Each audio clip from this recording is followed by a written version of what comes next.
Ok, buenas tardes a todas y a todos. Comenzamos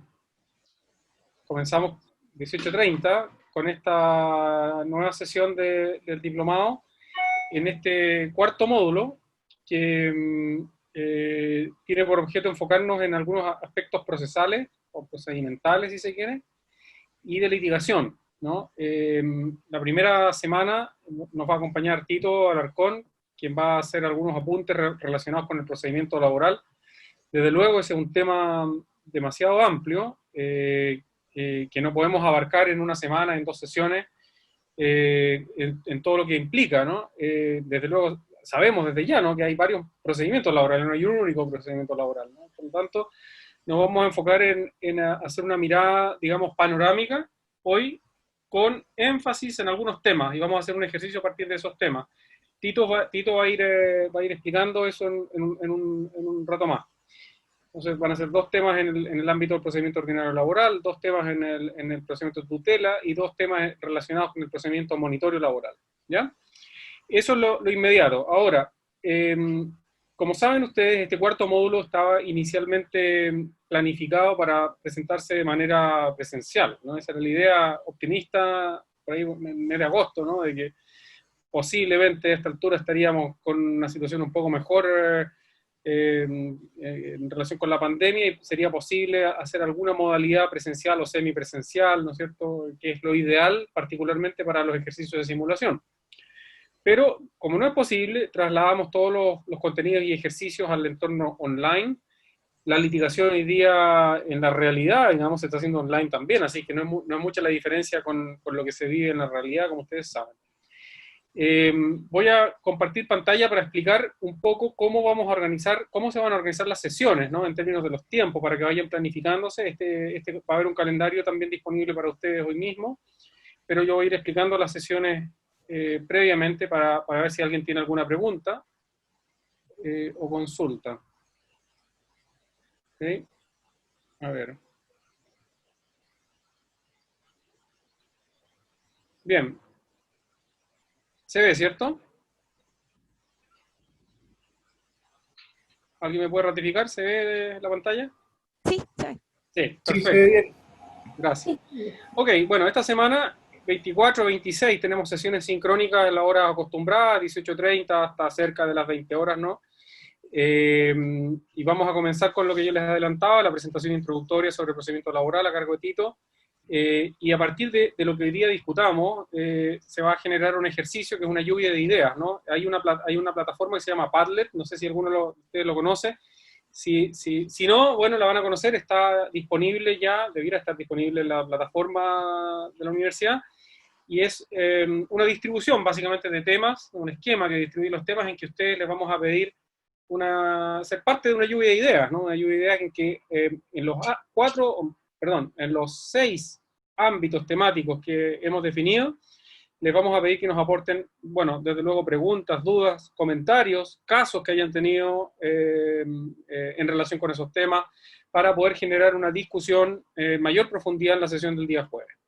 A eso es lo que vamos a discutir, a destinar en la sesión del día jueves, ¿no es cierto?, esta discusión sobre el procedimiento laboral basada fundamentalmente en los temas y planteamientos que ustedes hagan en la lluvia de ideas, y que nosotros también vamos a ir de alguna manera alimentando, complementando.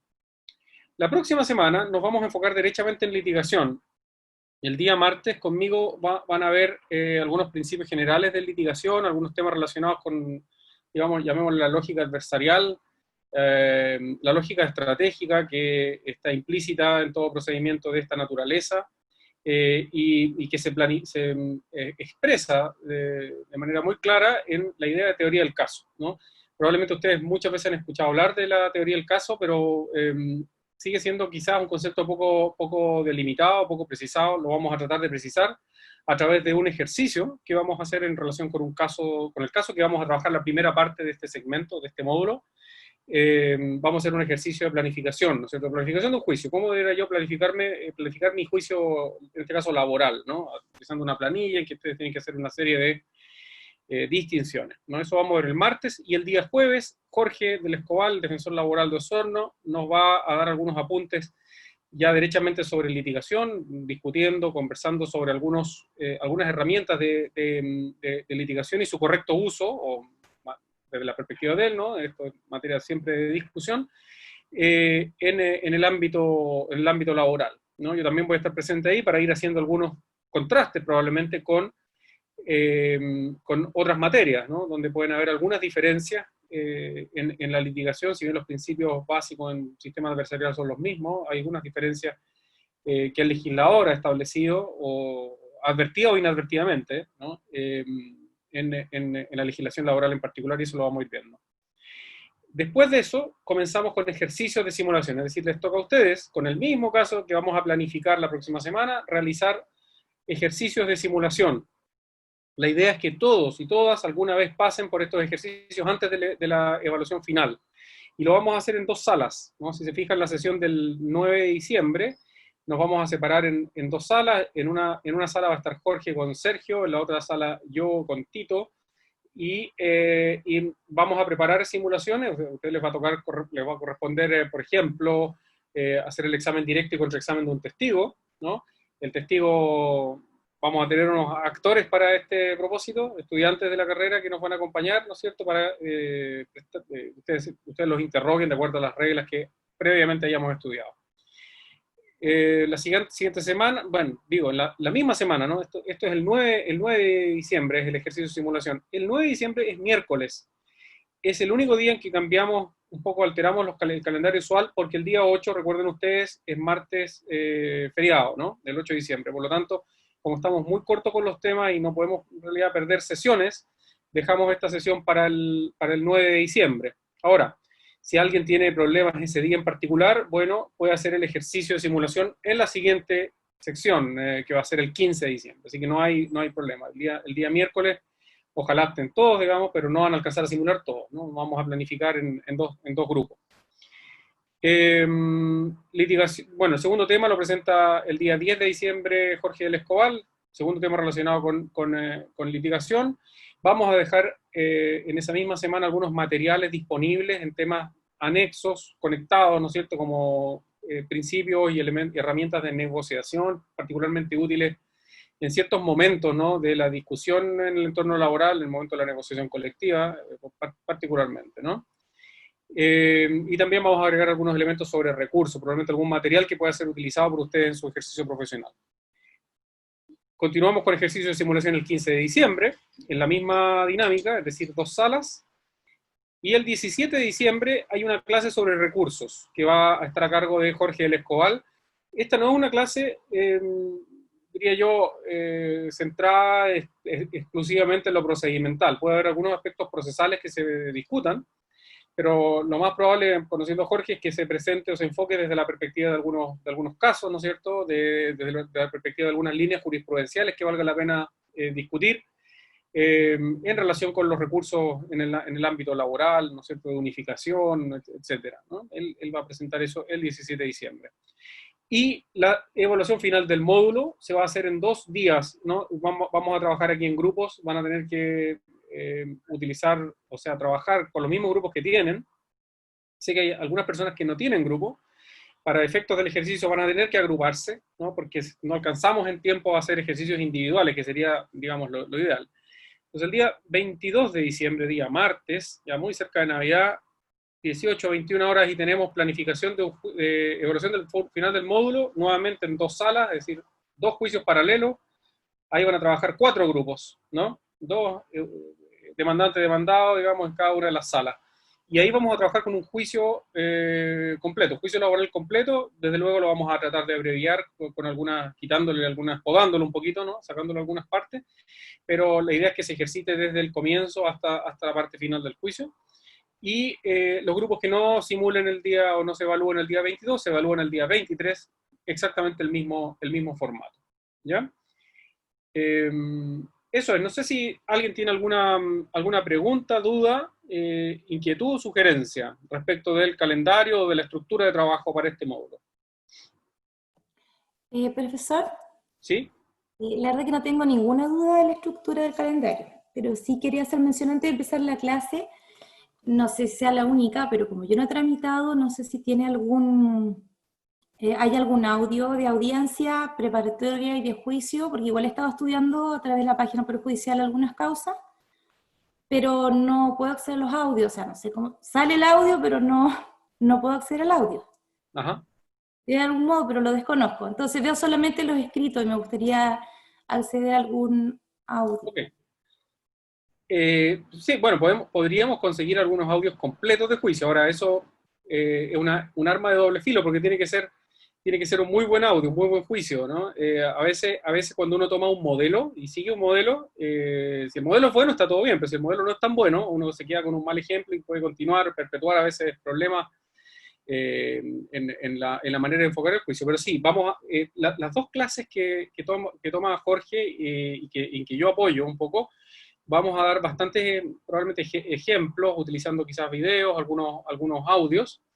Y sí, voy a consultar con Jorge Escobar a ver si podemos contar con algún audio completo de algún juicio, ¿no es cierto?, para que se pueda consultar alguna parte que sea de interés, ¿ya? Ya, gracias. Me parece razonable, ¿ya? Eh, sí, eso. No sé si alguien tiene otra pregunta, duda. Bien. Si les queda alguna inquietud respecto de lo que hay que hacer, me mandan un correo electrónico, me dejan un mensaje de video o a través del Video Ask que está disponible en la plataforma, ¿ya? Voy a dejar entonces con ustedes a Tito Larcón, que es magíster en Derecho Laboral, un estudioso de esta área, ¿no? Y nos va a hacer una presentación entonces introductoria al procedimiento laboral. Como les dije, nos vamos a enfocar fundamentalmente en 6 áreas de discusión, sobre las cuales les vamos a pedir luego algún trabajo a ustedes, ¿ya? Dejo con ustedes a Tito.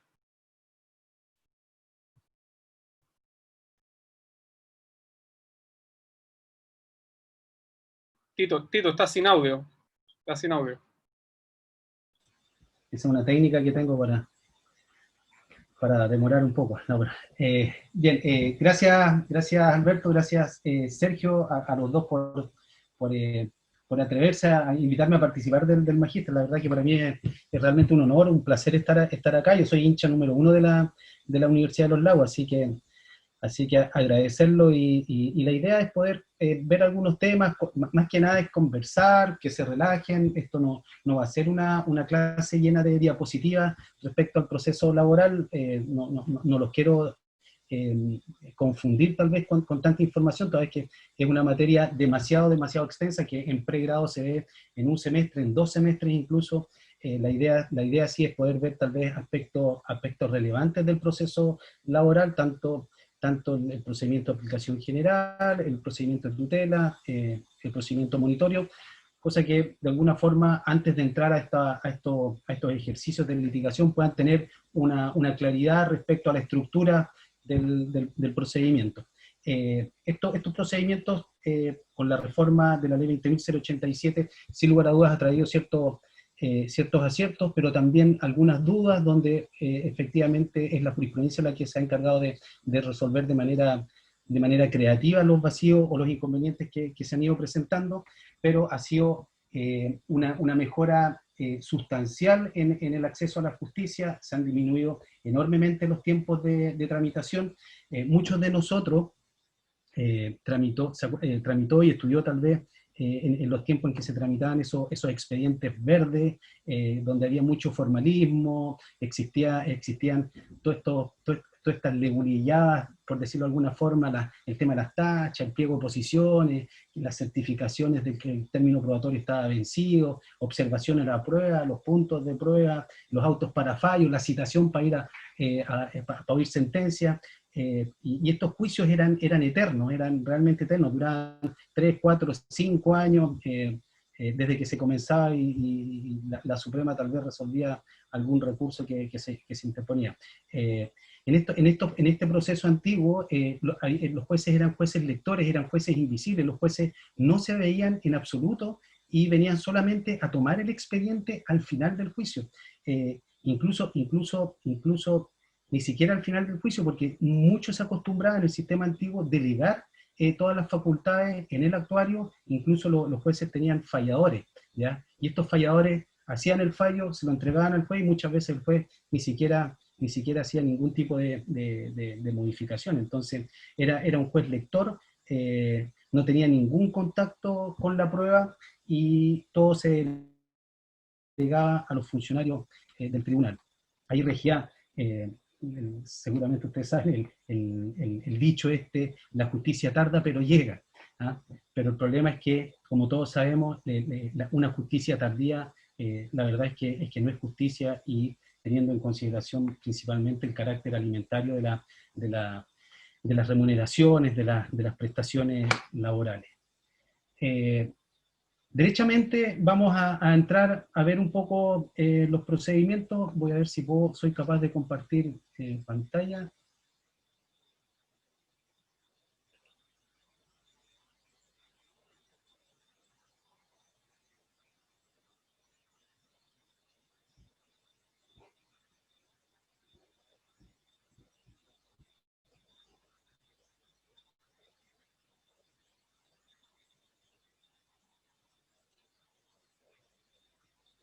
¿Se ve un poco ahí? Algo se ve. ¿Sí? Bien. Pero se ve. Bien. Básicamente ese es el procedimiento ordinario. Ahí se inicia con una demanda, muchas veces con una medida prejudicial precautoria, hay una contestación donde se pueden hacer excepciones, se puede presentar demanda reconvencional, hay una audiencia preparatoria. La audiencia preparatoria, el objeto es efectivamente preparar el juicio, fijar los hechos a probar, los hechos controvertidos, hacer un filtro de la prueba que se admite, para después en la audiencia de juicio la prueba se rinda, se hacen observaciones, se rinde la prueba, se hacen observaciones, conclusiones, y hay un plazo para dictar una sentencia, y hay un recurso de nulidad que se puede interponer. Básicamente esa es la estructura del proceso o el procedimiento ordinario. Este procedimiento ordinario, existen una serie de principios que son importantes, que son principios formativos del procedimiento, y que obligan no solamente al tribunal, al juez, sino que también obliga a las partes. Está el principio de la oralidad, la publicidad, la concentración, la inmediación, el principio impulso procesal de oficio, el principio de la celeridad, la buena fe, la bilateralidad de la audiencia, el principio de la gratuidad. Son principios que realmente, del punto de vista del tribunal, se ocupan bastante para poder resolver situaciones que se van suscitando en el transcurso del procedimiento, y básicamente es un procedimiento de carácter oral, salvo evidentemente la demanda y la contestación, que son escritos, que es bueno también que sea escrito, porque eso sirve al tribunal para poder tener claridad, para fijar los hechos controvertidos, y poder resolver también en la audiencia de preparación, donde hay que llevar a cabo una conciliación que es obligatoria. Por lo tanto, el juez tiene la posibilidad de analizar los antecedentes y proponer bases efectivas de un acuerdo. Esta oralidad sí está en función de la inmediación, que permite al tribunal el contacto directo con la prueba, para poder conocer los hechos. Se privilegia también otro principio, que es el de la buena fe. Se deja fuera todas estas dilataciones o dilaciones que muchas veces hacen los abogados en los procedimientos escritos, porque el papel, como aguanta todo, de alguna forma son bien propensos a dilatar o a demorar los procedimientos, pero rige este principio de la buena fe. El otro principio también, el de la oficialidad, dice relación fundamentalmente con el rol rector que tiene el tribunal. Es importante, el tribunal tiene amplias facultades durante el transcurso del proceso. Esto es coherente también, porque aquí lo que se busca es la verdad material de los hechos. Al tribunal le interesa saber realmente qué fue lo que pasó en el transcurso de la relación laboral, en relación a los hechos que se tienen que probar. Este principio de la oficialidad es tal vez un poco molesto para los litigantes, para los abogados. ¿Por qué? Porque el juez no es un mero espectador del juicio. El juez tiene una función súper activa, más que en cualquier otro procedimiento. En materia penal, por ejemplo, el juez es más espectador. En materia laboral, el juez tiene una serie de facultades que son importantes, como por ejemplo, una vez que se admite la demanda tramitación, el juez está obligado inmediatamente a citar a las partes a la audiencia preparatoria. Ahí tiene facultades de para corregir de oficio el procedimiento, instar también, el tribunal siempre tiene que instar a el término del proceso, de ir avanzando. Aquí está la idea de la celeridad también, para efectos de que los trabajadores tengan una pronta justicia en relación a sus demandas. El juez de oficio también puede declarar en forma inmediata, cuando se le presenta la demanda, declarar la incompetencia, puede declarar también la caducidad de oficio de la acción, tiene facultades para decretar la prueba, declarar admisible o pertinente una prueba, facultades también en materia de medidas cautelares. Es importante porque todo este procedimiento, la verdad es que es necesario poder asegurar el resultado de la acción respecto de una eventual sentencia que acoge la demanda. También tiene facultades para determinar a los demandados. Muchas veces es difícil poder determinar quiénes son los empleadores, entonces tiene facultades también el tribunal para poder determinar, hacer labores como de investigación en relación a los demandados, como también en relación al patrimonio, para que puedan responder ante una eventual sentencia condenatoria. El juez en materia también ya de actividad probatoria puede formular preguntas a los testigos, a los absolventes en la confesional, todas las preguntas que estime pertinente para aclarar también algún punto o precisen algún punto de su declaración. El tema es que el problema de esta oficialidad o este impulso procesal tan marcado que tiene el juez del trabajo, tiene una serie tal vez de críticas o de inconvenientes. El tribunal de alguna forma, o el juez se adueña del proceso, lo transforma en algo suyo. Muchos jueces sienten que sus sentencias de alguna forma son como hijos que nacen a la luz y se adueñan un poco del proceso. Y eso, evidentemente, hay ciertas doctrinas que nos dice que eso puede generar un poco de imparcialidad, porque termina tal vez favoreciendo, o podría terminar favoreciendo alguna de las partes, o afectando tal vez la independencia, toda vez que puede ser que termine valorando de manera desequilibrada las pruebas que tal vez el mismo tribunal ha establecido, ha decretado, y poniendo evidentemente en riesgo el valor fundamental de lo que es la imparcialidad, ¿no es cierto?, y la independencia del juicio. Luego, como dijimos, la demanda debe cumplir requisitos, son requisitos generales de todas las demandas: señalar el tribunal, señalar la individualización de las partes, el demandante, del demandado, una exposición clara siempre de los hechos y de los fundamentos, y fundamentalmente también las peticiones concretas, que son respecto a las cuales el tribunal tiene que pronunciarse al momento de la sentencia.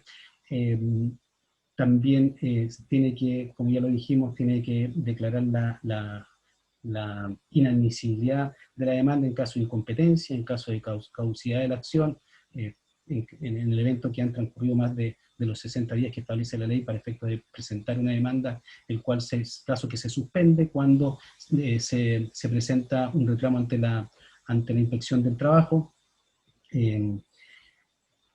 Y en el caso de que el tribunal fije o declare admisible la demanda, tiene que fijar, como dijimos, inmediatamente una audiencia dentro de 35 días siguientes a la resolución que fija la audiencia, y esta resolución tiene que notificarse necesariamente antes de los 15 días de la audiencia de preparación.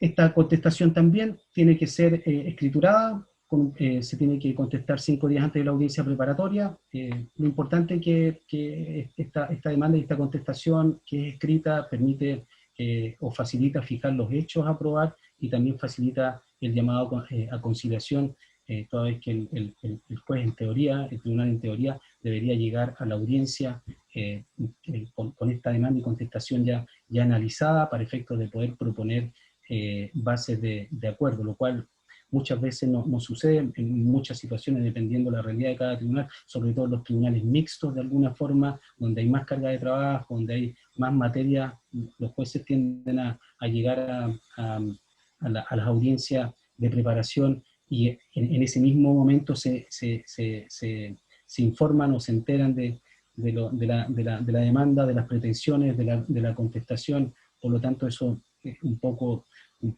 afecta a la calidad del llamado a conciliación y las bases que eventualmente puede proponer el tribunal. Lo importante en la contestación, y algo que expresamente ha establecido el legislador, es sobre los hechos contenidos en la demanda. El demandado debe o los acepta los hechos o los niega en forma expresa, toda vez que hay una sanción. Si nada dice el demandado respecto de los hechos, el juez puede estimarlos como tácitamente admitidos en la sentencia, y esa es una sanción bastante importante, porque evidentemente si el demandado no llega a la audiencia o no contestó la demanda, la verdad es que y el demandado no dice nada, no niega, lo cierto es que en ese evento el tribunal generalmente tiende a pensar que no hay hechos controvertidos y tiene la posibilidad tal vez incluso de dictar sentencia en forma inmediata, o de lo contrario fijar una audiencia de juicio, pero evidentemente la carga probatoria en ese caso corresponde solamente al demandante y se facilita un poco la labor del tribunal, en el sentido de que no hay contradicción en el juicio. El proceso laboral ordinario, como ya dijimos, se estructura sobre la base de 2 audiencias, una audiencia de preparación y una audiencia de juicio. Aquí en esta audiencia rige el principio de la concentración. Esto significa que en estas audiencias, de alguna forma, se tienen que ventilar y resolver todos los incidentes que se planteen en la audiencia, y solamente pueden ser objeto de un recurso de reposición para efectos de impugnar lo que sea resuelto, pero todo tiene que solucionarse en esa audiencia. En esa audiencia se hace un llamado a conciliación, se fijan los hechos a probar, existen objeciones también a la prueba, se declara prueba admisible, otra prueba que no es admisible, se fija la audiencia de juicio. Por lo tanto, la idea del principio de la concentración es esa. Las excepciones también que pueda oponer el demandado, incompetencia, la falta de capacidad, ineptitud del nivel o la casualidad, prescripción, todos esos incidentes deben resolverse en forma inmediata. Además, este principio de la concentración también uno puede decir que va de la mano con el principio de la bilateralidad de la audiencia, o también llamado igualdad de armas. Esto es que todas las partes tienen el derecho a ser oídos antes de resolverse algún tipo de incidente o algún tipo de petición formulada en la audiencia. Son muy pocas las materias que el juez puede resolver de plano y solamente cuando la ley lo faculta para ella. En la audiencia de preparación se debe efectuar al comienzo básicamente una relación de las presentaciones, una relación de la demanda, una relación de la contestación, si es que hay excepciones de las excepciones, si hay demanda reconvencional de la demanda reconvencional, y recién ahí está en condición el tribunal de efectuar el llamado a conciliación. El tribunal propone bases de acuerdo, la opinión del juez que emita en estas bases de acuerdo no lo inhabilitan en absoluto. Es importante sí que el tribunal tenga claro cuáles son las controversias y cuáles son las pretensiones de cada una de las partes.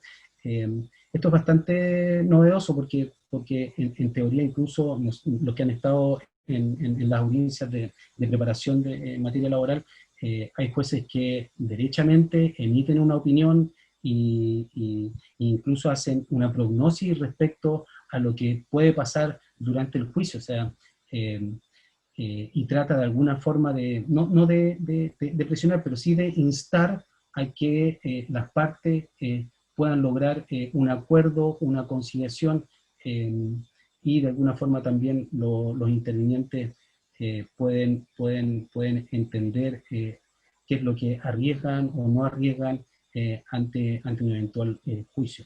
Muchas veces los jueces del trabajo incluso emiten más que opiniones, criterios respecto a los temas que se ventilan, y por lo tanto ahí los abogados también de alguna forma saben cuál es el criterio de este tribunal en relación a alguna materia. Entonces ahí van ellos evaluando la posibilidad o la efectividad de llegar a un acuerdo. Tito, si me ¿Sí? permite un comentario respecto de lo que señalas. Adelanto, quizás algunos han visto ya la presentación que hay disponible en la plataforma en Padlet, ¿no? En que están los temas separados, ¿no? Y donde le vamos a pedir opiniones y casos o situaciones que hayan vivido, ¿no? Y uno de los ítems se refiere a las facultades del juez en el procedimiento ordinario. Entonces, para que vayan tomando nota, ¿no? Respecto de, aquí ya un punto que tocó Tito, ¿no? Este juez que interviene en el proceso de intentar buscar el acuerdo, que eventualmente presiona de alguna manera a las partes, haciendo una prognosis de lo que podría ocurrir en el juicio, es decir, hasta dónde eso es admisible, cuándo se pierde la imparcialidad, ¿no? en ese proceso.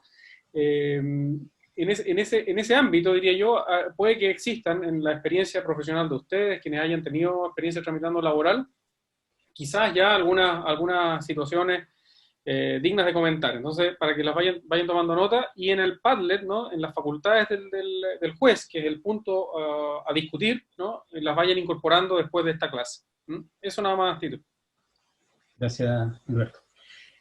Bien, luego si no se llega a la conciliación, lo que sucede en la audiencia se fijan los hechos controvertidos o los puntos de prueba, determinar el objeto de la controversia, estableciendo los hechos a probar y resolver respecto de la admisibilidad de la prueba que puedan ofrecer las partes y que pueda decretar el tribunal. Aquí hay un tema bastante importante en cuanto a la fijación de los puntos a probar. Estos puntos antiguamente en el sistema antiguo eran bastante genéricos. Siempre eran los mismos puntos, eran todos iguales. Por ejemplo, efectividad de existencia de la relación laboral, efectividad de haber incurrido en la causal de falta de probidad, efectividad de adeudar tal vez las prestaciones demandadas, eran bastante generales. Y hoy en día, la verdad es que como está estructurado el procedimiento, eso debería haberse eliminado por completo. Y esa es la idea también de que el tribunal, antes de la audiencia, pueda tener conocimiento cabal de lo que es la demanda y la contestación. ¿Por qué? Porque los puntos o los hechos controvertidos tienen que ser eso, los que efectivamente hay controversia respecto, de repente en las contestaciones no hay controversia respecto a un hecho, no hay controversia de que existe la relación laboral, o no hay controversia respecto a una serie de hechos, pero el tribunal, por desconocimiento tal vez, y tal vez los abogados también de alguna forma deberían ayudar en ese sentido, fija puntos de prueba genéricos, y muchas veces la prueba en los juicios, en las audiencias de juicio, al ser tan genérico, uno puede ver que se están tratando de acreditar hechos que nunca fueron controvertidos, y eso de alguna forma demora o desvía la atención en los puntos que realmente hay que entrar a analizar y es importante que los abogados también cumplan de alguna forma una función de control a través del recurso de reposición. Cuando se fijan los hechos controvertidos, puedan decir, repongo de la resolución, solicito que este hecho a probar sea modificado y que mejor digan que la efectividad, por ejemplo, de que el trabajador tal día, tal hora, estaba en tal lugar, con tal persona, que sean más precisos los hechos. ¿Ya? Es mucho más fácil para los abogados poder acreditar su pretensión si es que los hechos a probar son particularmente precisos y no tan genéricos. ¿Mm? Entonces, en definitiva, la audiencia preparatoria tiene por objeto despejar, depurar todas las cuestiones que son previas a la audiencia de juicio, que es la etapa donde se va a rendir la prueba. Es en la audiencia preparatoria donde se genera toda esta prueba, que tiene que ser una prueba pertinente, tiene que ser una prueba útil, una prueba que tiene que ser fiable también para efectos de llegar al final con una sentencia que razone respecto a la prueba rendida y pueda dar una conclusión lo más cercana a los hechos que ocurrieron durante la relación laboral. En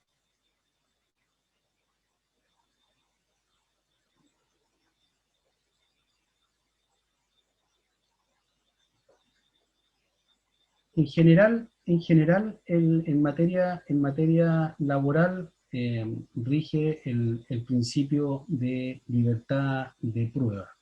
En general, el código lo dice expresamente, dice, establece que son los medios de prueba que señala la ley, pero tal vez también dice cualquier elemento que genere convicción en relación a los hechos controvertidos. Pero en relación a esta libertad de prueba también existen ciertos límites. Los límites son limitaciones a la admisibilidad de la prueba, y estos límites dicen relación con la pertinencia por una parte, con su utilidad y también con el tema de la prueba ilícita. Las limitaciones a la admisibilidad de la prueba son básicamente, o nos dice que el tribunal admitirá prueba, solamente la prueba que tiene o que tenga relación directa con el asunto, porque tampoco se trata de admitir cualquier medio de prueba respecto de algún hecho que no dice relación en absoluto con los hechos controvertidos. Por eso tiene que ser una prueba que sea pertinente. Tiene que ser además útil la prueba, siempre que esta prueba, el medio de prueba tiene que ser necesario para resolver la cuestión controvertida. Es decir, de alguna forma, tiene que ser una prueba que efectivamente influya en el resultado de la decisión que tiene que tomar el tribunal. Y finalmente también, en relación a la limitación a la admisibilidad de la prueba, hay una norma que es bastante particular en materia laboral, que también está en materia penal, en materia de familia también, es la que dice relación con la prueba ilícita. Esta prueba ilícita, el código nos dice, textualmente dice que carecen de valor probatorio la prueba ilícita, la que no podrá ser apreciada. El tema es que la redacción es un poco confusa, porque está dentro de lo que es la exclusión de la prueba, y esta prueba que es ilícita es el derecho, este derecho a la prueba no es absoluto, sino que evidentemente tiene limitaciones respecto de otros derechos fundamentales. Si bien existe el principio de libertad de prueba, la prueba no puede ser por ningún motivo obtenida por medios ilícitos o con vulneración de derechos fundamentales. Y el Código regula dos hipótesis en relación a la obtención de la prueba. La obtención de la prueba o obtener la prueba en forma directa o indirectamente por medios ilícitos, y la otra es obtener la prueba a través de actos que impliquen violación de derechos fundamentales. El tema aquí es que el código no se refiere a la admisibilidad de la prueba ilícita, sino que simplemente dice, le resta valor, todo valor probatorio impidiendo que la prueba sea apreciada por el tribunal. El tema es que, como la apreciación de la prueba se realiza después de haberse producido esta, pareciera entenderse que no se limita la admisibilidad,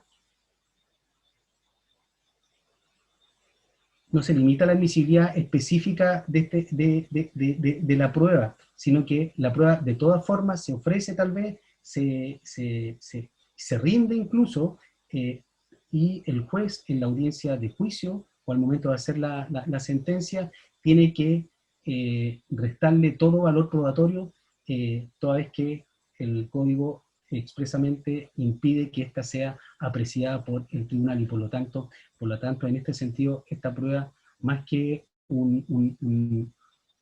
una exclusión de prueba, o más que un medio para no admitir una prueba por el carácter ilícito, pareciera ser más una causal de impugnación del medio de la prueba, en cuanto a que el tribunal tiene que no otorgarle valor probatorio a la prueba que estime que es ilícita. ¿Sí?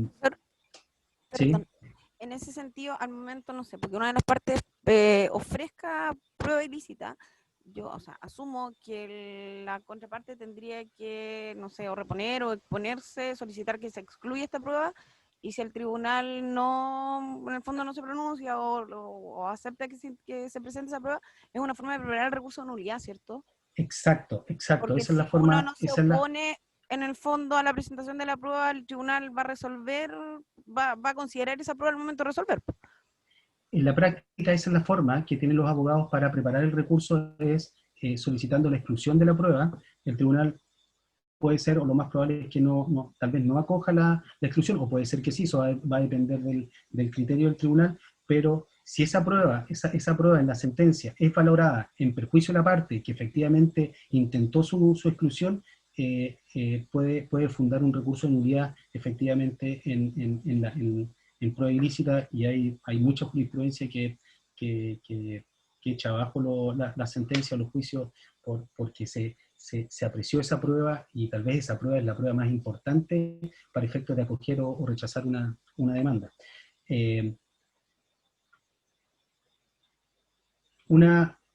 Puede darse el caso en relación a la prueba, muchas veces que una prueba puede ser aparentemente lícita, pero obtenida a través de una prueba que es ilícita. Por ejemplo, puede ser que traigamos a declarar a un testigo, que es una prueba perfectamente lícita, pero este testigo se va a referir respecto de un video grabado con violación tal vez al derecho a la intimidad, ¿ya? Es una prueba lícita, pero su declaración va a ser respecto de un video que fue grabado sin consentimiento del empleador, tal vez, en la esfera de intimidad, y donde se tiene que cumplir una serie de requisitos para poder determinar si esta prueba es o no es ilícita. O otro ejemplo, el mismo testigo tal vez que si es una prueba lícita, tal vez ese testigo entra a la audiencia y viene amenazado, tal vez de alguna forma viene coaccionado, y evidentemente esa declaración se puede tornar también en ilícita. Bien, en cuanto eso en cuanto a la audiencia de preparación, el juez, una vez que se ofrece la prueba por las partes, el juez tiene facultades amplias para poder decretar prueba que estime pertinente, se levanta un acta de todo logrado y se cita y se fija día y hora para efectos de la audiencia de juicio. Los comparecientes o los intervinientes se entienden notificados de todo lo que ocurre en la audiencia. Incluso si no concurren a la audiencia, no es necesario notificar al incomparecente de la audiencia de juicio, se entiende notificado por el solo Ministerio de la Ley. Así que, y la audiencia de juicio no puede ser en un plazo superior a 30 días. Eso es lo que dice la norma. Luego, en la audiencia de juicio, ya finalmente es una audiencia bastante, puede ser una audiencia bastante rápida, bastante limpia, o puede ser también una audiencia muchas veces poca prueba, pero pueden ser declaraciones eternas, donde hay mucha controversia, mucha objeción de preguntas, y por lo tanto es incierto cuál va a ser las características de esa audiencia. Lo concreto sí es que en esa audiencia de juicio se va a rendir la prueba, luego que se rinda la prueba, el tribunal le da la palabra a los intervinientes para que realicen sus observaciones, sus conclusiones. El tribunal tiene un plazo de 15 días para dictar una sentencia. La sentencia tiene que cumplir una serie de requisitos. Básicamente el más importante es la apreciación de la prueba conforme a las reglas de la sana crítica. Se puede interponer recurso de nulidad respecto de la sentencia. Se ha descartado en materia laboral el recurso de apelación respecto a la sentencia, en función de básicamente la inmediación, ya que un tribunal evidentemente que no ha conocido, como el caso de una corte de apelaciones, por ejemplo, que no ha conocido la prueba, no ha conocido los hechos, no puede pronunciarse respecto a los hechos. Por lo tanto, el recurso establecido es el recurso de nulidad. Eso básicamente en relación al procedimiento ordinario. Vamos al procedimiento de tutela. Es un procedimiento básicamente, en cuanto a la estructura, un procedimiento bastante similar. Se inicia ya no con una demanda, se llama una denuncia. Esta denuncia la puede hacer la Dirección del Trabajo, el sindicato, la puede hacer un trabajador. Se tiene que acompañar, sí, antecedentes. Este es un procedimiento que de alguna forma todo el mundo dice que es la joya de la ley 20.087. Es un procedimiento inédito, no solamente en Chile, sino que en Latinoamérica. En su momento sí fue objeto de muchas críticas. Recuerdo que en el diario El Mercurio, cuando se publicó la ley, ellos dijeron que con el procedimiento de tutela se acababa absoluta y completamente el mundo, y que en el fondo lo que estaba ocurriendo era la vulgarización del derecho, porque entregarle de alguna forma a jueces del trabajo, que son jueces de instancia, que son jueces que no están hechos tal vez para resolver materia de derechos fundamentales, ¿cómo era posible entregarle a jueces del trabajo la protección de derechos constitucionales, de derechos fundamentales? La verdad es que lo más probable es que esto haya sido una venganza en contra de los constitucionalistas, pero es una herida tal vez que está abierta y aún está abierta, pero la ley lo estableció de esa forma, y tiene bastantes cosas buenas, bastantes cosas favorables en ese sentido. Así que yo creo que fue un acierto el procedimiento de tutela laboral. El ámbito de aplicación de este procedimiento básicamente es en relación a las cuestiones suscitadas en la relación laboral, que afectan derechos fundamentales de los trabajadores. Cuando lo importante sí, para poder analizar, para poder ver si es un procedimiento que realmente ha sido un avance o ha sido positivo, para poder saber y conocer y evaluar esta acción. No solamente tenemos que remitirnos a lo que nos indica la ley 20.087, los avances de una ley, de una materia, un procedimiento, no es solamente, o no se remite solamente a analizar una ley, sino que también hay que verificar, por un lado, los aportes que pueda hacer la jurisprudencia respecto al procedimiento, y también lo que nos señala la doctrina. Es la única forma que de alguna forma que nos podamos dar cuenta de si una acción efectivamente constituye o no constituye un avance. Y en este sentido, ¿cuáles son las condiciones básicas para poder decir que hemos logrado un desarrollo en la protección de los derechos fundamentales y podamos hablar que realmente de un modelo de tutela es efectivo? Y esto dice en relación con una de las preguntas del ejercicio que se va a hacer la próxima semana.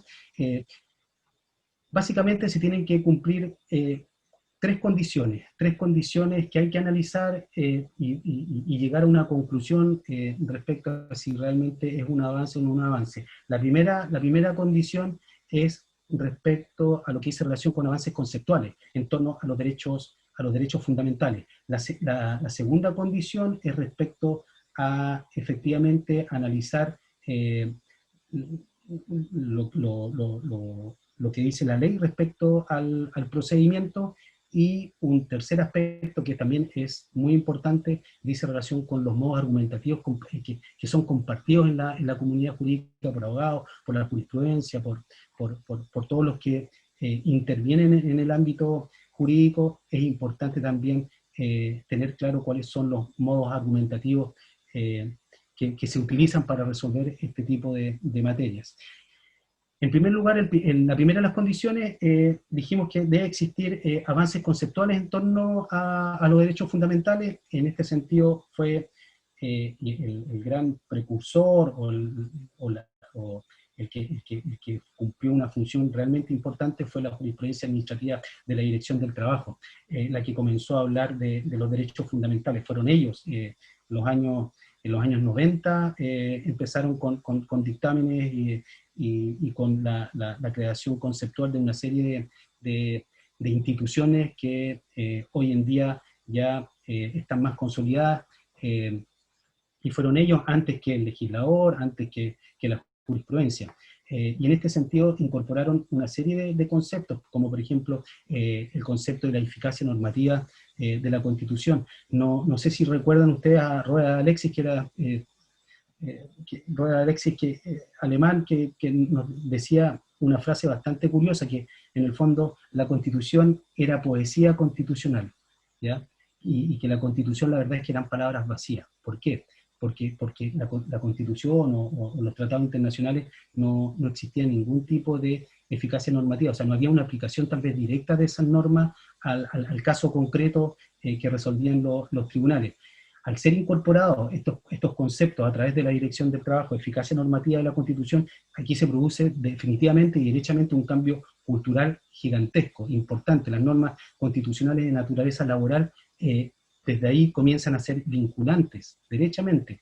Y de hecho el Código lo dice ahora, el Código del Trabajo lo dice expresamente: el juez, al momento de dictar su sentencia, debe indicar en su sentencia los preceptos constitucionales y los tratados internacionales en que se funda. Eso es importante porque ya hoy en día ya nadie desconoce, y no solamente en materia laboral, en materia penal, en materia de familia, que siempre se están sacando a la luz en las audiencias los tratados internacionales, los convenios, lo que señala la Constitución. Entonces es importante que lo tengan presente al momento de hacer sus alegaciones, porque hay normas supralegales que están en juego y que son perfectamente vinculantes y aplicables para cualquier caso concreto. En definitiva, esta acción de tutela es la expresión máxima, por decirlo así, que entre particulares hay derechos fundamentales y que son vinculantes y que pueden, en definitiva, también entrar en colisión o en contradicción.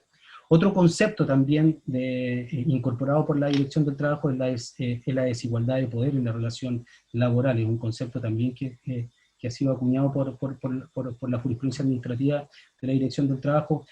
Hace rato ya que se dejó de lado un poco esa idea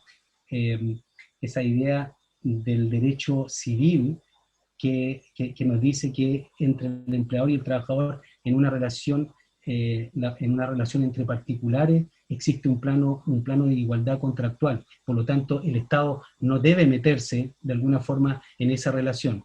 Hoy en día está sentado que la relación laboral es una relación de poder, donde evidentemente hay uno de los intervinientes que es la relación más débil, y de alguna forma hay que intervenir para efectos de darle protección.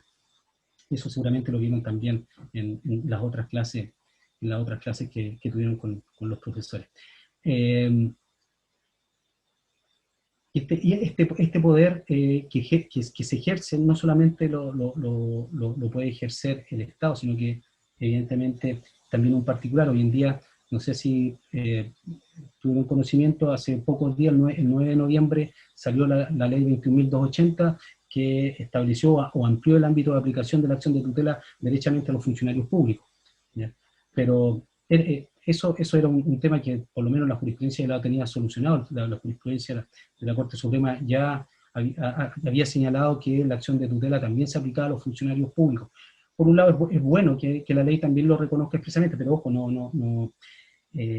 tiene una letra chica. Siempre que pasa que cuando la jurisprudencia de alguna forma ya tiene resuelto un tema y viene una ley como para regularlo, siempre viene con letra chica, con restricciones, y en este caso en particular se hizo aplicable, sí, la acción de tutela a los funcionarios públicos, pero no le hizo aplicable la indemnización por año de servicio y el aviso previo, ¿ya? Solamente la indemnización adicional que va de 6 a 11 meses de remuneración. Así que ojo también con ese tema.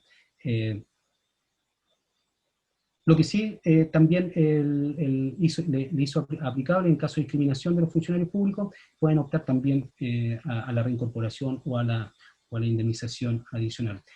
Otro concepto importante es el de los derechos fundamentales inespecíficos y los propiamente laborales. Los propiamente laborales los conocemos, siempre hemos escuchado de alguna forma: libertad de trabajo, libertad sindical, el derecho a la huelga, la negociación colectiva, y los derechos laborales inespecíficos son los que tiene el trabajador en su condición de ciudadano y que se ejercen en el marco de la relación laboral, como por ejemplo la libertad de opinión, libertad de expresión, la no discriminación, la honra, la vida privada, la libertad de conciencia. Es decir, aquí con los derechos fundamentales laborales inespecíficos hay una prolongación de los derechos fundamentales al interior de la empresa. Y ahí es donde se habla de la ciudadanía en la empresa, que seguramente han escuchado harto ese concepto últimamente. Otro concepto incorporado también por la Dirección del Trabajo es la eficacia horizontal de los derechos fundamentales. Rápidamente también se incorporó la idea de que entre particulares estos derechos también son vinculantes, es decir, estos derechos fundamentales no solo se ejercen frente al Estado, que era de donde provenía la afectación comúnmente, sino que también las afectaciones pueden ser de otros particulares del empleador, básicamente en materia laboral. Eso en cuanto al primero de las condiciones básicas para que podamos analizar si realmente la acción de tutela es un avance o no es un avance, que en relación a los avances conceptuales en torno a los derechos fundamentales. La segunda condición dice relación con la pieza central, por decirlo de alguna forma, y que es la norma legal, la ley 20.087. Pero aquí hay que tener bastante ojo, ya lo dijimos de alguna forma. No basta tener una ley para poder analizar o para poder aplaudir tal vez el resultado de la ley. Tenemos varios casos, por ejemplo la ley Zamudio, que evidentemente la ley Zamudio no ha sido suficiente, no ha logrado la protección en materia de discriminación. En relación a la ley Zamudio no hay avances conceptuales respecto a los cuales uno pueda analizar. No ha sido suficiente y no ha logrado la protección que era el objetivo de esta ley en materia de discriminación. Muchas veces nos quedamos con la dictación de una ley, la celebramos, pero después la ley prácticamente es letra muerta, no se aplica o tiene poca injerencia o poco efecto en materia de derechos fundamentales. Otro ejemplo también, por ejemplo, es la ley de igualdad de remuneraciones por género.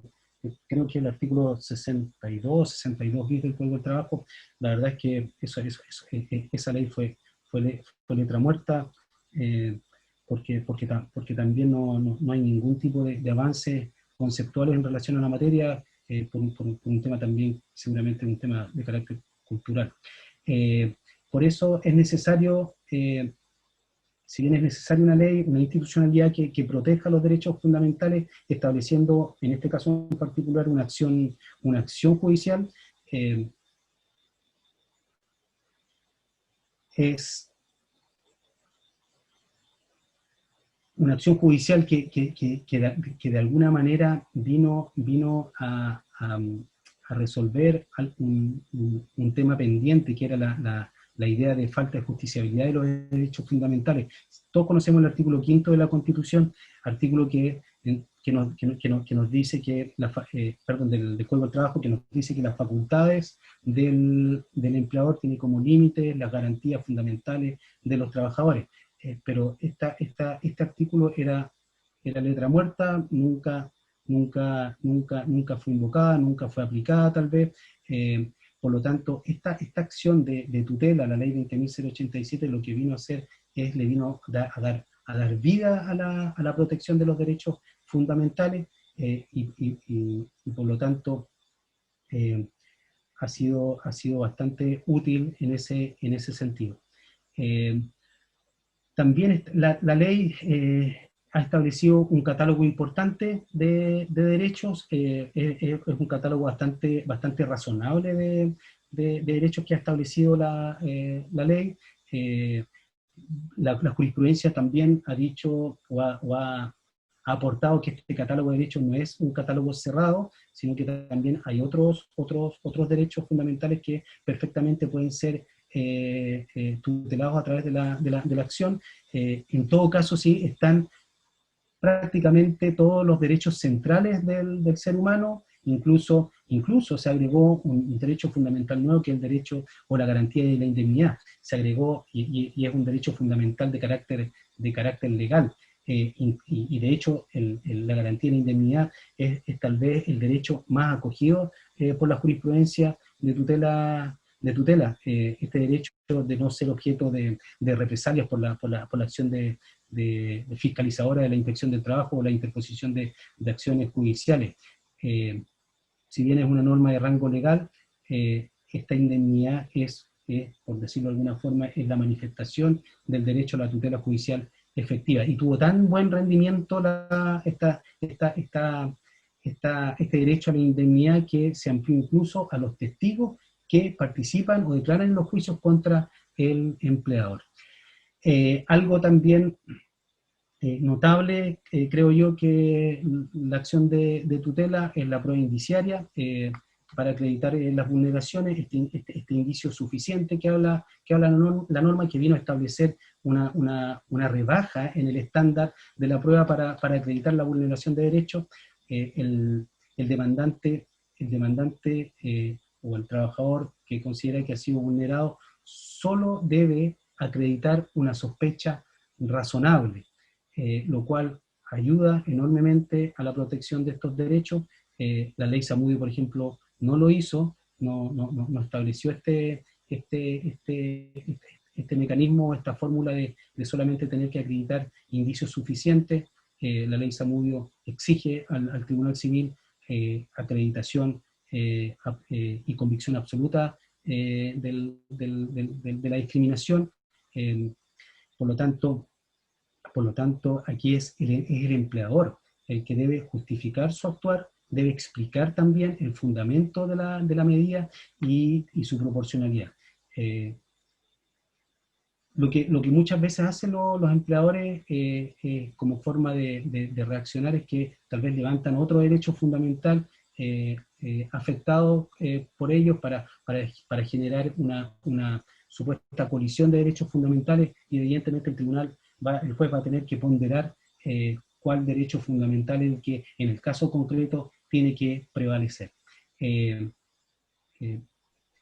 Muchas veces, y es importante esto, ¿por qué? Porque muchas veces no hay una prueba directa de la vulneración de derechos fundamentales, sino que son solo indicios. Por ejemplo, una trabajadora que pudo haber sido acosada por su empleador, nadie vio la situación de acoso, pero sí alguien vio, por ejemplo, que salió llorando de la oficina del empleador, o tal vez una trabajadora que llegó nerviosa, tiritando a su casa, o que va al psiquiatra, o que tiene licencia por algún motivo. El mismo despido incluso puede ser tal vez un un indicio. Así que en ese sentido es importante poder acreditar solamente estos indicios, generar esta sospecha razonable, y es el empleador el que va a tener que explicar el fundamento de su medida. En cuanto a los sujetos activos de la acción de tutela, también un avance, no solamente el trabajador, sino que también lo puede hacer el sindicato al que pertenece el trabajador, también la inspección del trabajo, en el ejercicio de sus actividades de fiscalización, puede tomar conocimiento de vulneraciones, por lo tanto también pueden ser sujetos activos, y en todo caso siempre van a tener que emitir un informe al tribunal en materia de tutela de derechos fundamentales. Finalmente la sentencia... ¿Pito? ¿Sí? Estamos más o menos en el tiempo contemplado para la exposición. Hemos visto ya un sobrevuelo, ¿no? de procedimiento ordinario y de procedimiento de tutela. Queda el monitoreo, que quizás lo vamos a dejar para el jueves. ¿Lo podemos dejar, sí? No sé si podemos abrir ahora una ronda de preguntas o discusión, o si te queda algún tema para cerrar antes de eso. 2 minutos y terminamos con tutela. Claro, claro. ¿Ya? La sentencia en materia de tutela debe declarar si existió o no existió la vulneración de derechos fundamentales, si existió, ordenar el cese inmediato, tiene que decretar medidas concretas también para reparar, copia la sentencia, se envía a la Dirección del Trabajo, dentro de esas medidas reparatorias, que a veces estas medidas reparatorias son las que más preocupan al empleador, y no el pago tal vez de una suma determinada de dinero, son medidas reparatorias que dicen relación tal vez con disculpas públicas, publicaciones en los medios de comunicación, en la página web de la empresa, modificaciones tal vez del reglamento interno, capacitación de ejecutivos, financiar tal vez alguna publicación, letrero, pero se debe decretar alguna medida reparatoria en ese sentido. Y finalmente, en relación tal vez a los desafíos porque no todo tal vez son luces en relación al procedimiento de tutela, todavía hay parte de la cultura judicial que se niega o se resiste un poco a rebajar el estándar de la prueba y que exige prueba directa. Yo he visto muchos fallos formalistas o de las cortes que son ministros que tal vez tienen una experiencia civilista en las materias y que exigen medios de prueba que generen una convicción absoluta respecto de la vulneración. Tal vez mejorar la vulneración en materia precontractual, como las discriminaciones o exigencias para ingresar a un empleo, que respecto a eso la ley no se menciona. En respecto a la lesión de derechos fundamentales con ocasión del despido, creo que es raro, no puede tener como consecuencia una indemnización, no se puede pagar dinero en caso de una vulneración de derechos fundamentales, porque en el fondo aquí lo que estamos hablando es de una convalidación de la vulneración, y se está pagando por eso. Ahí la sanción derechamente tendría que ser la nulidad y retrotraer al estado del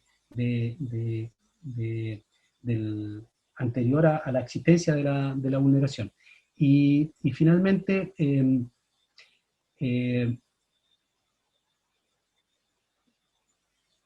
rol un poco de la inspección del trabajo, ha sido bastante mezquina la inspección del trabajo, la dirección del trabajo en relación a sus tutelas, no hace muchas denuncias, los sindicatos tampoco, los sindicatos un poco más entendible también porque prácticamente no hay sindicatos en Chile, el 10%, el 13% de sindicalización, y menos van a denunciar. Y finalmente, para que no me rete Alberto, la otra base o la otra condición para poder evaluar son los modos argumentativos, que tienen que ser compartidos dentro del foro jurídico. Tienen que, por ejemplo, y esto para no caer tal vez en argumentos o cuestiones como, chuta acá, ¿quién será el juez que me tocó? Este juez tiene este criterio, ¿quiénes conforman la sala de la corte? Hay que avanzar en formas argumentativas que sean comunes para poder saber las formas argumentativas de cómo se van a resolver las cuestiones. Y en ese sentido tenemos, por ejemplo, como modo argumentativo el tema de la ponderación, para resolver cuando existe colisión de derechos fundamentales, también otra forma argumentativa, la regla de interpretación in dubio pro operario. Estas formas argumentativas permiten darle de alguna forma contenido a estos derechos fundamentales, ya que se trata de alguna forma de derechos que son indeterminados. Es la jurisprudencia la que tiene que, es un tema súper pantanoso, la jurisprudencia la que tiene que decir qué significa el derecho a la vida, la libertad de opinión, que no hay claridad respecto a ellos, y por lo tanto estas formas de argumentación nos sirve como elemento para tener de alguna forma claridad de cómo se están resolviendo los problemas en un momento determinado. Es necesario entonces estas tres piezas que hablábamos para que se compatibilicen de alguna forma y se engranen y puedan funcionar y poder evaluar positivamente esta acción de tutela, que yo creo que efectivamente es una buena acción, es única, es el único país del continente que tiene esta acción. Yo creo que es primera vez que estamos a la vanguardia y no a la retaguardia legislativa. Es un avance para resolver casos particulares, pero tampoco le pidamos que a la acción de tutela que va a solucionar todo el problema mayor del laboral, que es equilibrar la cancha en esta relación de poder que evidentemente el trabajador está en una posición más débil. Y eso evidentemente se logra, y seguramente lo vieron en las clases anteriores, con una mayor cobertura de la negociación colectiva y una huelga efectiva. Así que eso, Alberto, muchas gracias. Bien, gracias, Tito. No te vayas todavía porque vienen las preguntas y comentarios. Si puedes dejarme compartir para mostrar el Padlet. Yo quisiera, para abrir el debate o la discusión, hacer un comentario. Me parece interesante los elementos que incorpora Tito para evaluar, en este caso, el procedimiento de tutela y sus eventuales beneficios o ventajas. Me parece particularmente interesante el tema de los avances conceptuales, ¿no? Yo recuerdo, estamos a 20 años ya de que se iniciara la reforma procesal penal, ¿no? Y cuando se dictó la reforma procesal penal hacía varias promesas, ¿no? Algunas infundadas, como que se iba más o menos a terminar la delincuencia, otras muy razonables, ¿no? Que tienen que ver con la naturaleza del procedimiento, pero hay una que yo creo que es derechamente incumplida, que tiene que ver con los niveles de argumentación. Es decir, se pretendía con la reforma procesal penal que estos fallos estructurados de una manera puramente formal, es decir, con argumentos que eran más bien frases rituales, más que propiamente argumentos, iban a ser reemplazados por un modo argumentativo más sofisticado, ¿no? Si uno mira el devenir de la argumentación penal, yo diría que estamos al debe, incluso hasta me atrevería yo a hablar de un retroceso, es decir, cada vez vemos fallos más puramente descriptivos, que son simples crónicas de lo que ocurre en un juicio, en lugar de una construcción argumentativa que permita llegar a una resolución controlable, digamos, racionalmente. Ahora, si trasladamos esa discusión al ámbito penal, pareciera que en el tema específicamente de tutela, ¿no? hay un cambio tan significativo que se expresa de distintas maneras. Una de ellas tiene que ver con precisamente el auge que está teniendo el derecho laboral, ¿no? Esto creo que lo comentamos alguna vez con algunos de los profesores que ha participado en este diplomado. Es decir, hay un auge inédito en los deseos, digamos, de aprender derecho laboral, de tramitar derecho laboral, ¿no es cierto?, de incorporarse al mundo del trabajo en el derecho laboral, ¿no? Cuestión que es completamente inédita. Cuando yo estudié Derecho, el derecho laboral era una cuestión bastante secundaria, que no era, entre comillas, muy interesante, ¿no? Y hoy día es exactamente lo contrario.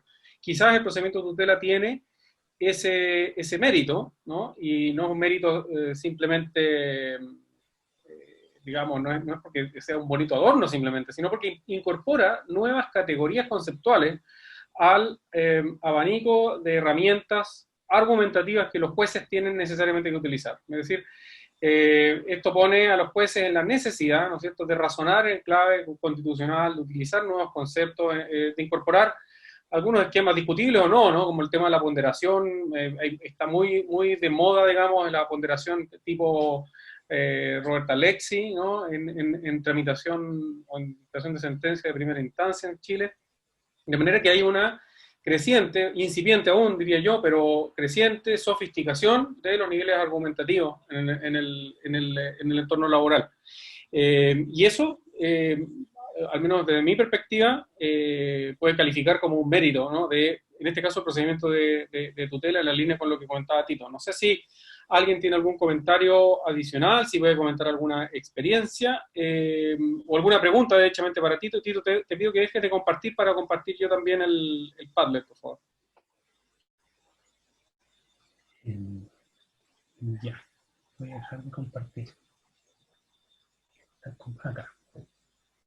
Dice, está compartiendo. Deja, ahí sí. Si alguien tiene una pregunta, comentario, por favor, tomen la palabra, no sean temerosos, no temerosas. Profesor Tito, le quiero hacer una consulta. Ay, ahí se ve. ¿Qué opinión tiene usted en cuanto al daño moral y el lucro cesante dentro del procedimiento de tutela de derechos fundamentales? Sí, porque todos sabemos lo que son, pero como experiencia en tribunales, no sé qué nos podría aportar más allá de lo que aparezca en los libros, como experiencia personal. Como experiencia personal, la verdad es que básicamente no tuve, porque yo dejé de ser juez laboral hace 4 años atrás, 3 años atrás, después soy juez de garantía. Pero no tuve ninguna audiencia de tutela donde se demandara daño moral. Lo cual evidentemente yo creo que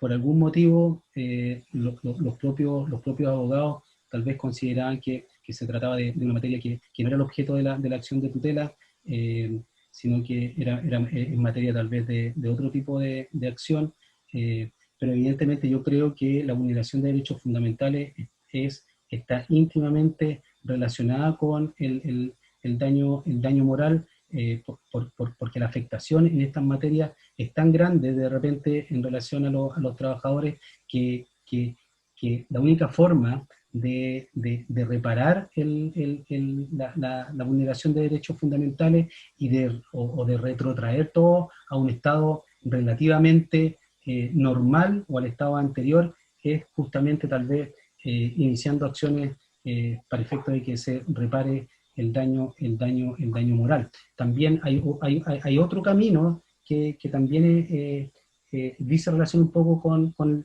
el daño moral, y que son todas estas medidas reparatorias que tiene facultad el juez, que yo no las piden mucho en los tribunales, sino que están más que nada enfocados los abogados en pedir el tema de las indemnizaciones, que tal vez es un tema lógico, porque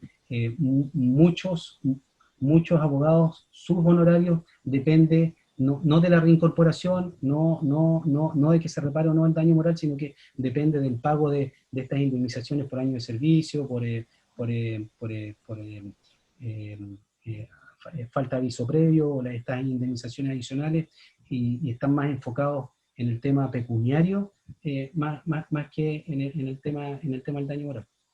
No sé, Sergio tal vez tiene Tito, sí, alguna opinión. Sí, lo que quería que pudiéramos ver y comentar es el aspecto relativo a la pregunta que hace Danisa, que es bastante pertinente porque, bueno, tú sabes, se ha discutido mucho si procede el daño moral en materia laboral, y en general se estimaba en algún minuto que no.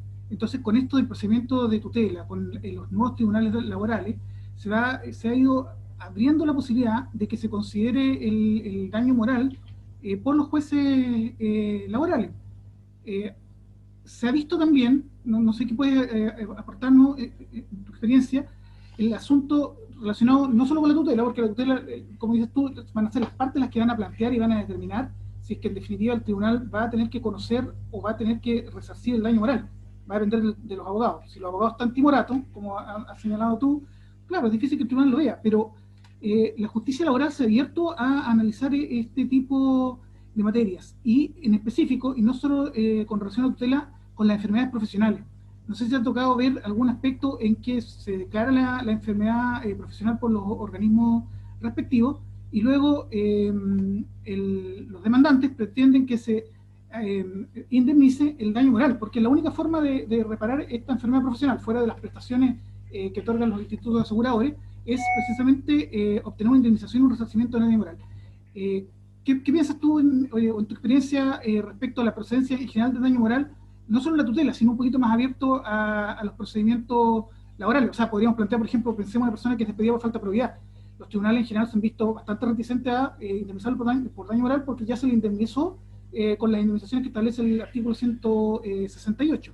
Pero en general, con otro tipo de procedimiento, ya sea la enfermedad profesional o la misma tutela, ¿cómo ves tú la justicia laboral? ¿Cómo se ha ido abriendo a otorgar indemnizaciones que no eran lo normal en el procedimiento antiguo? No sé si nos puedes aportar o decir algo, Tito, sobre el particular.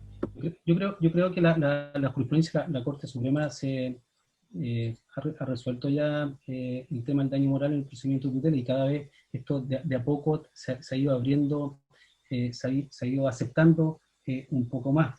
El procedimiento de tutela no solamente restringe las indemnizaciones que establece tal vez y que dice relación con los años de servicio, el aviso previo, las indemnizaciones, sino que también es un procedimiento que está abierto a demandar daño moral, toda vez que también habla expresamente que todas las indemnizaciones que correspondan, y por lo tanto yo creo que es perfectamente encuadrar lo que es el daño moral como un daño que corresponde reparar en el contexto de la acción de tutela. Y respecto al tema del daño, el daño moral en lo que es accidente del trabajo o enfermedades profesionales, yo creo que ahí es más claro todavía. Ahí el artículo 184 de la ley de accidente del trabajo y enfermedades profesionales derechamente permite y acepta y establece una responsabilidad del empleador, en el sentido de que él está obligado se establece una obligación de proteger lo que es la vida y la salud de todos sus trabajadores, y derechamente lo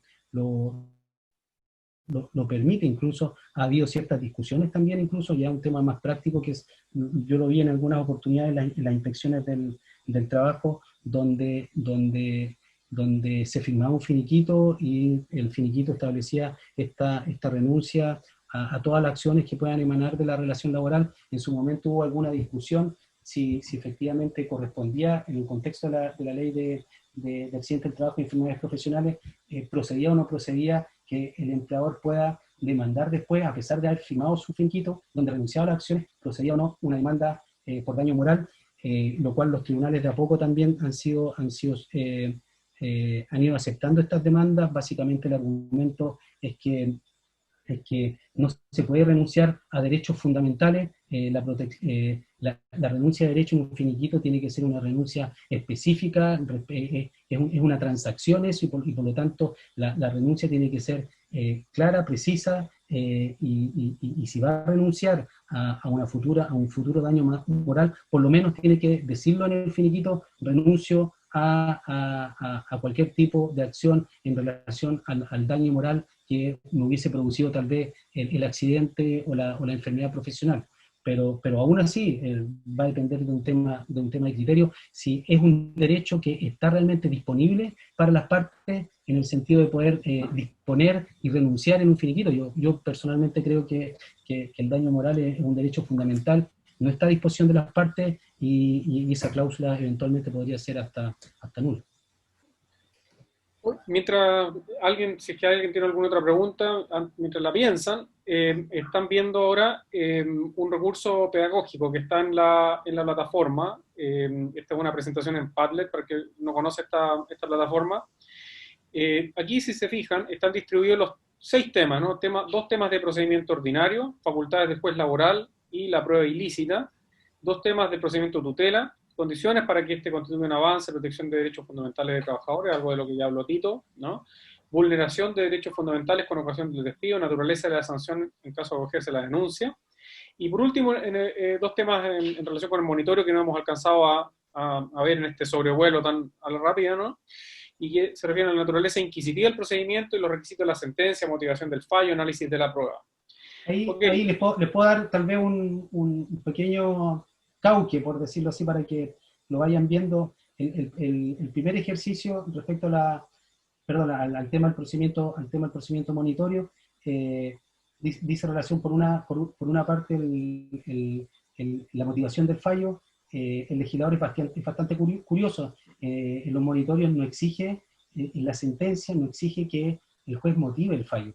Solamente establece que el fallo tiene que señalar el tribunal que lo dicta, la individualización de las partes, la resolución, referirse incluso al tema de las costas, pero no dice, el artículo 501 creo, no dice que tenga que hacer un análisis de la prueba, razonar respecto a esa prueba para demostrar de alguna forma cómo llegó a su conclusión. Y eso es curioso, por decirlo menos.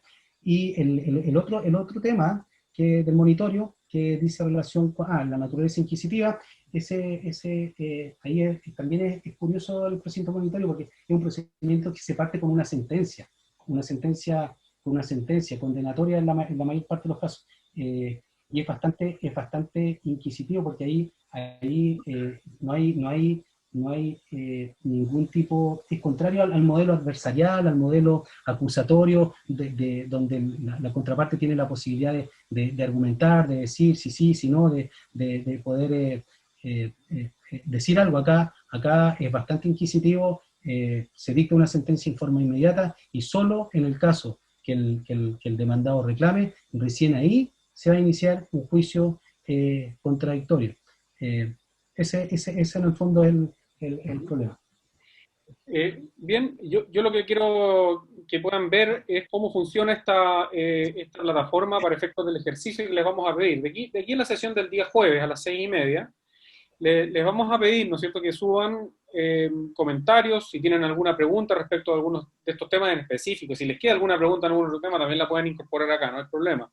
Si han tenido algún caso, alguna experiencia en alguno de estos ámbitos que sea interesante de comentar. Bueno, si es así, fíjense que abajo hay un signo más, presionan el signo más y pueden incorporar, ¿no es cierto?, cualquier comentario, ¿no?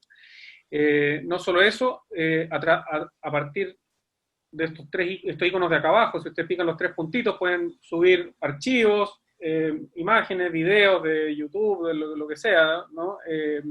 Una pregunta grabada en voz, es decir, sin escribirla, un comentario, cualquiera de esas alternativas es admitida, ¿no? La idea es que ojalá se pueble este Padlet de sus comentarios para que tengamos material para discutir el día jueves y de sus dudas, sugerencias o discusiones, ¿ya? Agrego además algo, en la última columna, fíjense que hay la columna se llama textos de lectura complementaria. Aquí si van mirando hacia abajo hay un montón de artículos que han sido aportados por Tito.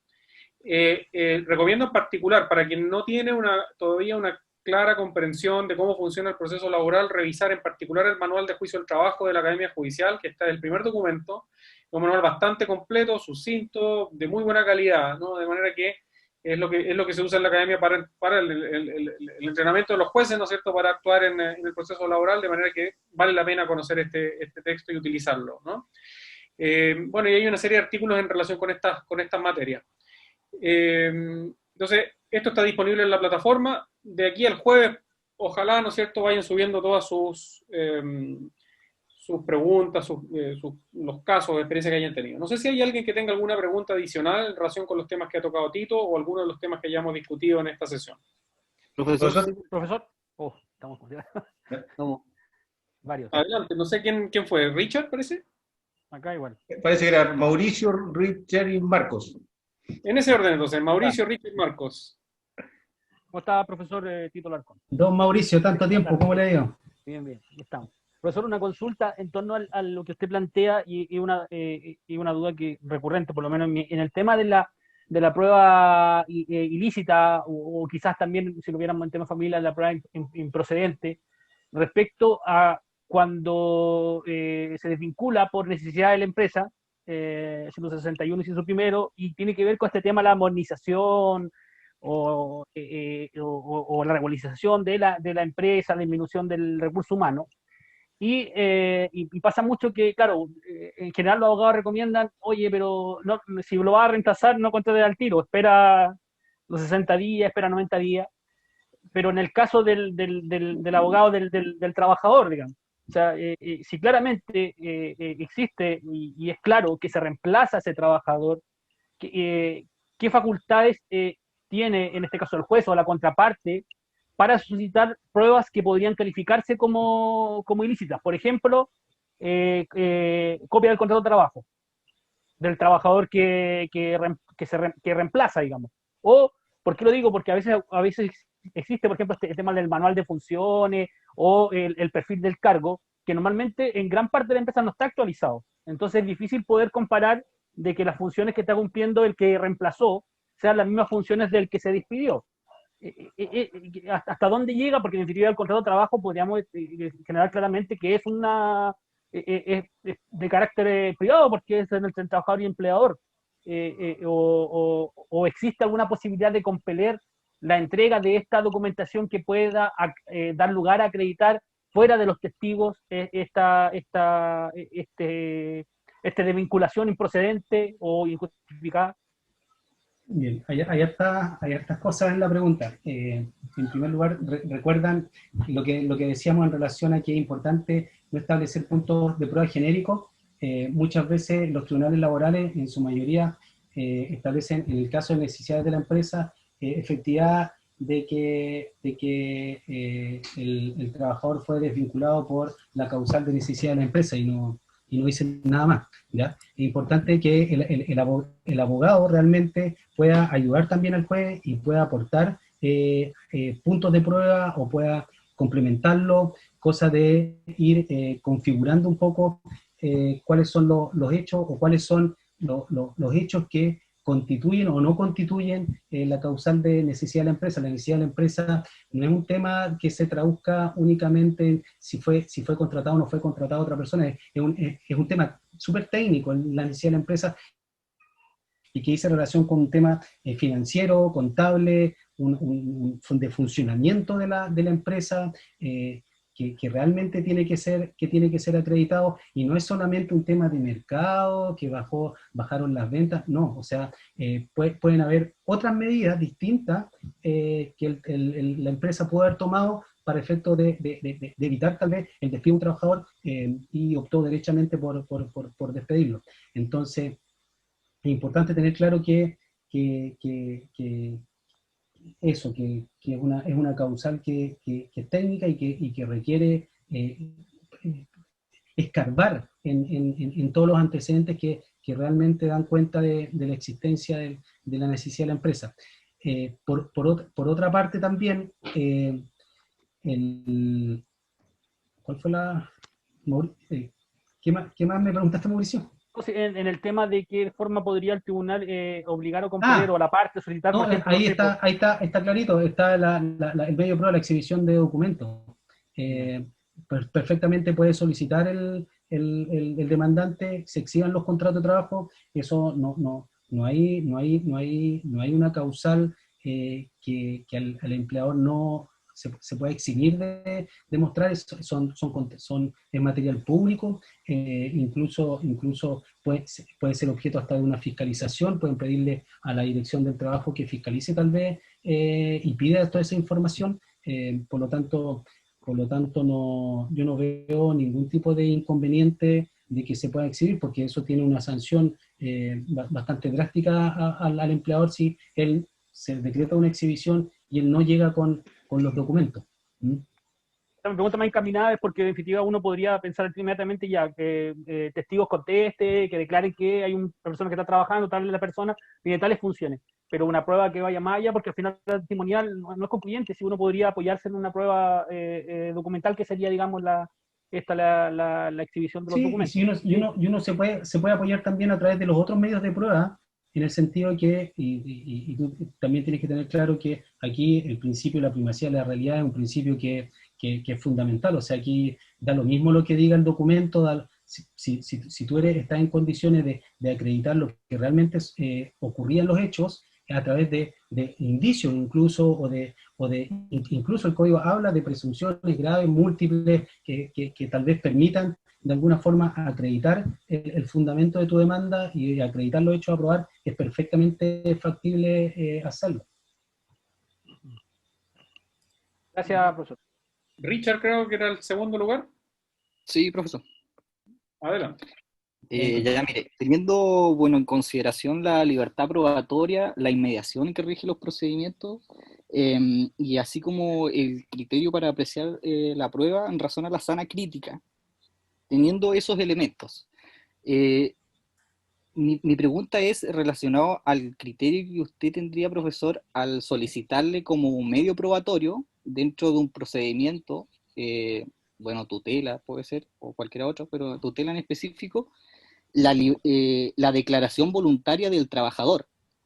No sé si usted tiene el criterio de aceptar ese medio probatorio, si bien no está regulado, pero existe todos estos elementos de libertad probatoria, inmediación, y el tema de la apreciación netamente de la prueba en conformidad a la sana crítica. ¿Se podría admitir un medio probatorio como ese? Que la propia parte ofrezca la declaración de la parte.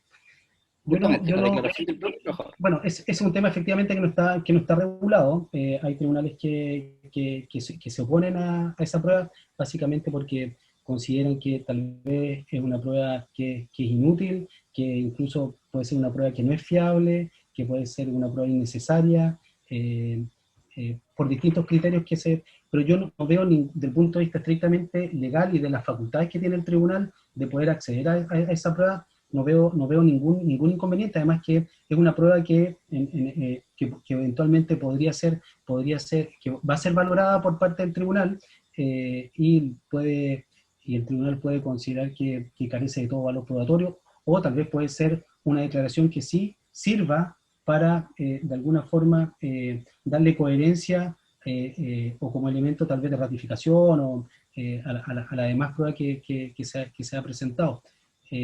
Eso va a depender del criterio que tenga el tribunal en cuanto a la admisibilidad de la prueba, pero desde el punto de vista legal no hay ninguna norma que impida que la propia parte ofrezca la declaración que en el fondo vendría a ser como una absolución de posición.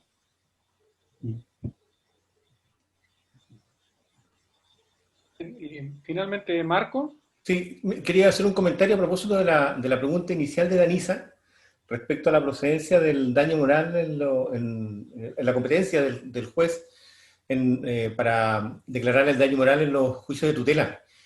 Conozco varios fallos, no los tengo a la mano, pero los voy a compartir en la plataforma que nos decía el profesor Merino, y hay uno que a mí me parece que es muy ilustrativo de las posibilidades que abre, que es porque la indemnización no se pide como adicional al despido, porque es una funcionaria que sigue trabajando en el Consejo de Defensa del Estado. Y que la demanda fue acogida, el recurso de nulidad del Consejo fue rechazado en la Corte y la Suprema, rechazó la unificación y hace alusión precisamente a que como no son procedentes las indemnizaciones por despido, y menciona incluso la norma general del Código Civil, para hacer procedente el pago de indemnización por daño moral por los jueces conociendo de tutela. Y eso previo a la sentencia del Tribunal Constitucional que se pronunció en el caso de una demanda de Maipú, si no me equivoco, que declaró inconstitucional la tutela a los funcionarios públicos y que motivó la dictación de la ley que mencionaba el profesor Tito Alarcón. No tengo los roles, pero los voy a buscar y los voy a compartir ahí en la plataforma. Solo eso. Excelente, muchas gracias. Vamos a estar a la espera de ese material y de cualquier otro fallo o discusión que les parezca interesante en relación con los temas que hemos discutido para el día jueves, ¿no? Estamos ya bien pasados en la hora contemplada para este segmento, Así es que, si es que queda alguna pregunta adicional, le sugiero subirla a la plataforma y la abordamos el día jueves o reservarla para ese día. De mi parte, entonces, me despido. Muchas gracias a todos por la presencia, por la atención, como siempre. Bien, que estén muy bien. Gracias, profesor. Gracias. Chao, chao. Bien, Gracias. Gracias.